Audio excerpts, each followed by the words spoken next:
The words sliced through the dinner table like a blade.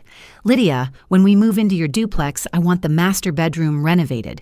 It's only fair since we'll be living there long term." My brother's wife, Victoria, leaned back in her chair, fork dangling between manicured fingers, her smirk reflected in the crystal water glasses I'd set out for our monthly family dinner.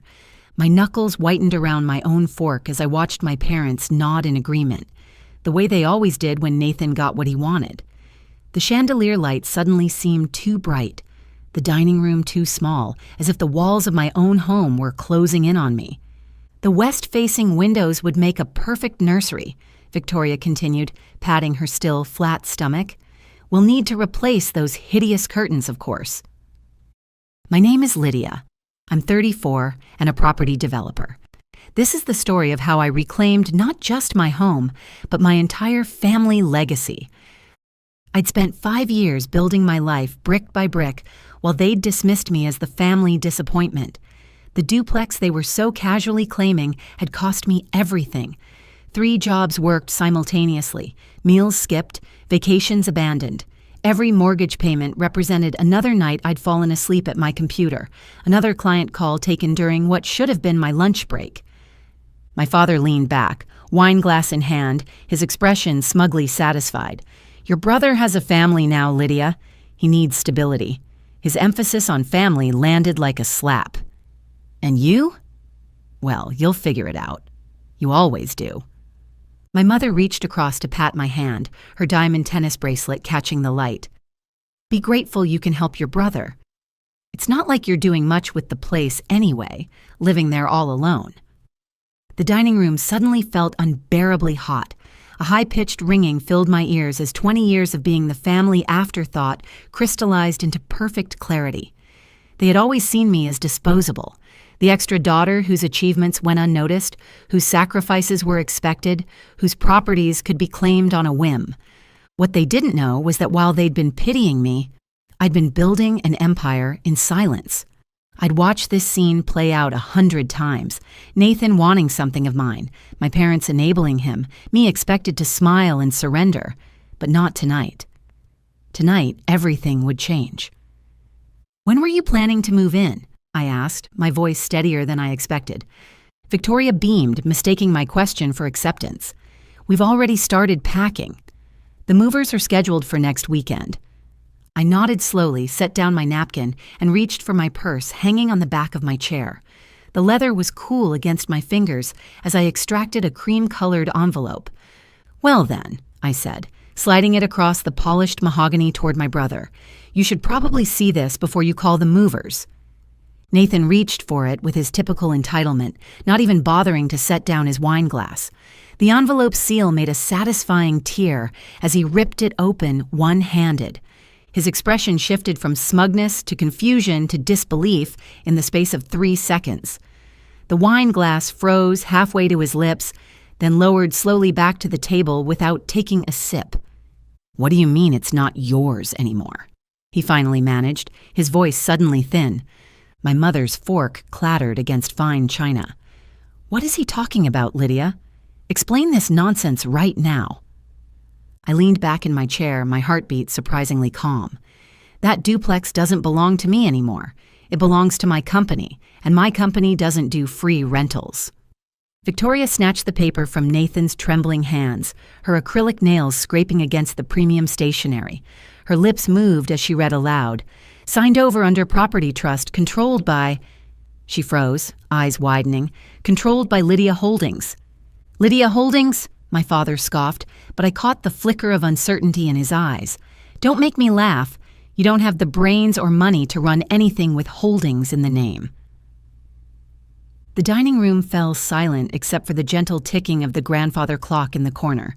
I let the moment stretch, watching them squirm. "Dad, remember when you told me to stop wasting my time with those online jobs? Well, those clients you mocked me for built my business, and now that business owns not just the duplex, but 3 more properties across town." My mother's champagne glass paused halfway to her lips, her carefully applied lipstick leaving a perfect crescent on the rim. "This has to be a joke. You buying property? Running a business? No, you've always been—" She trailed off, suddenly aware of what she was about to say. The weak one? I finished for her. That's what you wanted me to believe. But while you were busy worshiping Nathan, I was creating something you couldn't even imagine. The tension stretched between us like a wire pulled taut. Nathan slammed his palm on the table, making the silverware jump. You can't just throw us out. We already told the kids this was going to be their new home. I leaned forward, meeting his gaze directly. Then maybe you should have asked me before planning your future with my walls and my roof, because I'm not the little sister you can step on anymore. The room erupted into shouts, my father's face reddening, my mother's hands fluttering in distress, Victoria's voice rising to a shrill pitch. I simply reached into my purse again and extracted a second envelope, thicker than the first, its official seal gleaming under the chandelier light. The moment I placed it on the table, their voices died instantly. Angry protest transformed into nervous silence, like they sensed that whatever was inside could shatter the last illusion of control they thought they had over me. Go ahead, I said softly, fire burning behind my controlled tone. Open it. You wanted my life, my home, my hard work. Now you'll see what that really means. Nathan snatched it and tore it open. His hands trembled as he read the first page, lips moving silently before his voice cracked out loud. This is an eviction notice. Victoria's face drained of color. She yanked the papers from him, scanning frantically, her voice rising in panic. Effective immediately. Tenants must vacate within 7 days. Her eyes shot up to mine. Lydia, what kind of sick joke is this? Not a joke, I replied, folding my arms. That duplex is under my company's property management, and when someone tries to move in without a lease, without permission, without respect, I let each word land like a stone. They get treated like every other trespasser. My mother slammed her palm on the table. How dare you talk to your family like this? We raised you, we fed you, we gave you everything. I cut her off, my voice sharper than I'd ever allowed it to be in their presence. You gave me nothing but reminders that I wasn't good enough. While Nathan got everything handed to him, cars, college tuition, support, I was left to figure life out on my own. The words flowed now, years of silent suffering, finally finding voice. Do you know how many nights I cried myself to sleep, thinking I was worthless? How many jobs I worked? How many meals I skipped just to afford that duplex you're all so eager to snatch away? I leaned forward. And now you want me to roll over and let you take it? Not anymore. The table went quiet. My father narrowed his eyes, a vein pulsing at his temple. So what? You think you're better than us now? Just because you scammed your way into some online business? I laughed, the sound brittle and unfamiliar in the formal dining room. Scam? Dad, I built a real company. I've got contracts, employees, investors. While you were busy mocking me, I was signing deals that would buy this entire neighborhood if I wanted. Victoria shook her head, voice trembling. This can't be real. You can't have this much power. You've always been the pathetic one. I leaned forward, lowering my voice so every word struck with precision. The pathetic one just put an eviction notice in your hands. The pathetic one could turn off the lights in that duplex with a single phone call. The pathetic one owns more square footage in this city than you've ever stepped in. I raised an eyebrow. Maybe it's time you stop underestimating me. Nathan's face flushed crimson, veins bulging at his neck as he slammed the papers back onto the table. This isn't over, Lydia. You can't humiliate us like this. I tilted my head, the smallest smile playing at the corners of my mouth. Oh, Nathan, I haven't even started humiliating you yet. With deliberate slowness, I reached into my bag and pulled out one more document. This one was thicker, bound with gold-stamped pages that caught the light and made their eyes widen before they even knew what it contained. The second I laid the gold-stamped folder on the table, the air grew heavy with anticipation. My father squinted suspiciously. My mother clutched at her pearls. Victoria actually leaned forward like a vulture circling prey. Nathan ripped it open, hands shaking as he flipped through the pages, desperate to prove I was bluffing. But with each page turned, his expression crumbled further, until finally his voice emerged, barely audible. This is the deed. I nodded slowly, savoring the moment.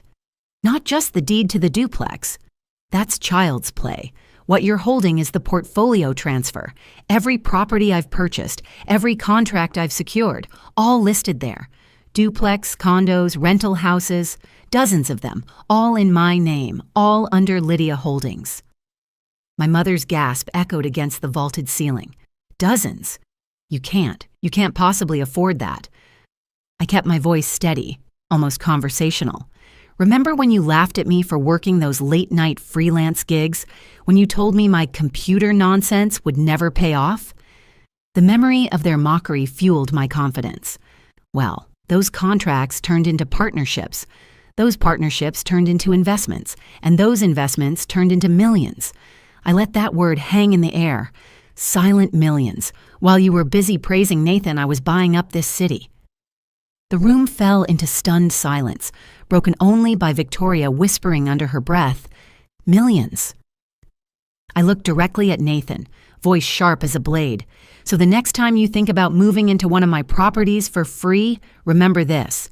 You'll be filling out a rental application like everyone else." I paused for effect, and considering your credit score, I wouldn't hold my breath. The color drained from his face. You dug into my credit?" "Of course I did," I replied with a cold smile. "That's what landlords do, Nathan. They check if tenants are reliable. And guess what? You're not."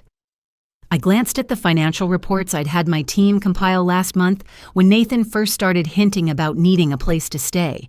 His spending habits and loan defaults were all there in black and white. My father tried to reassert his authority, voice booming across the table. "Enough of this show, Lydia. You're not embarrassing your brother in front of his family?" I turned to him slowly, letting the silence stretch between us. "Embarrassing him? Dad, I've been embarrassed my whole life. You called me useless, told me Nathan was the real success, treated me like trash." Each word released years of pent-up pain. But tonight, the tables turn. Because in this house, in this city, every brick you're standing on belongs to me. Everyone froze.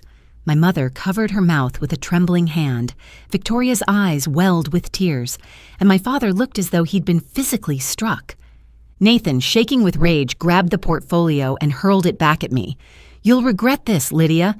You think you've won, but you've just made the biggest enemy of your life."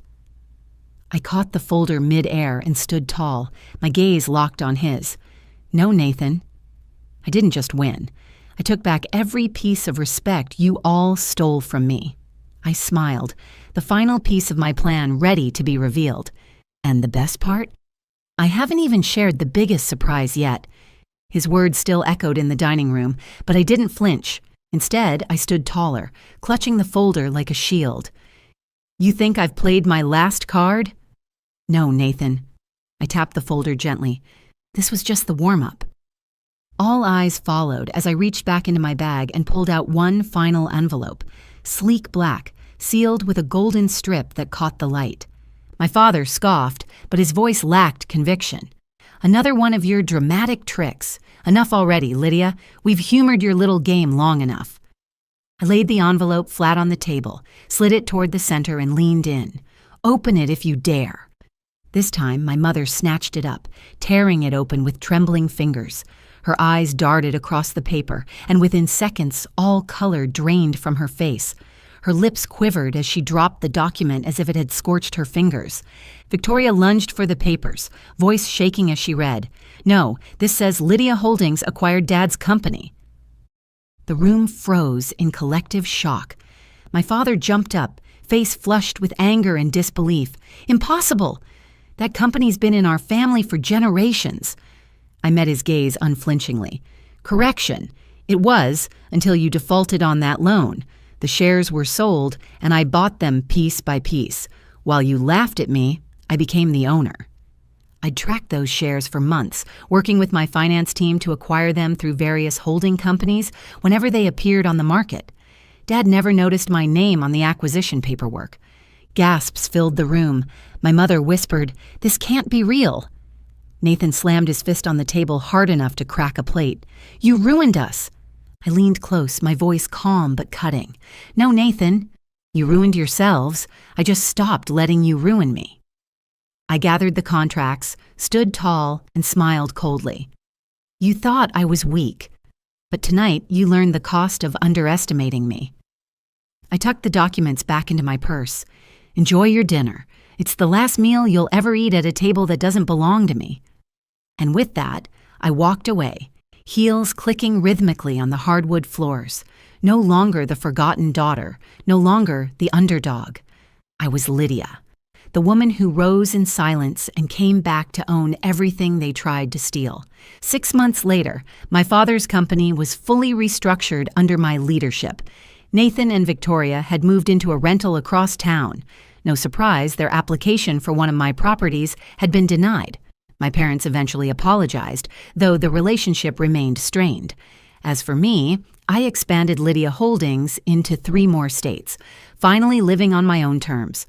The world that once laughed at me was now mine to control, and for the first time in my life, I was free. Before you go, here's a quick bonus for sticking around. If you love learning and growing like I do, you need to try audiobooks. I've got an exclusive deal with Audible. Your first month is completely free. That's access to over 500,000 titles, 0 cost to you. All the details are waiting in the description. Don't miss this one.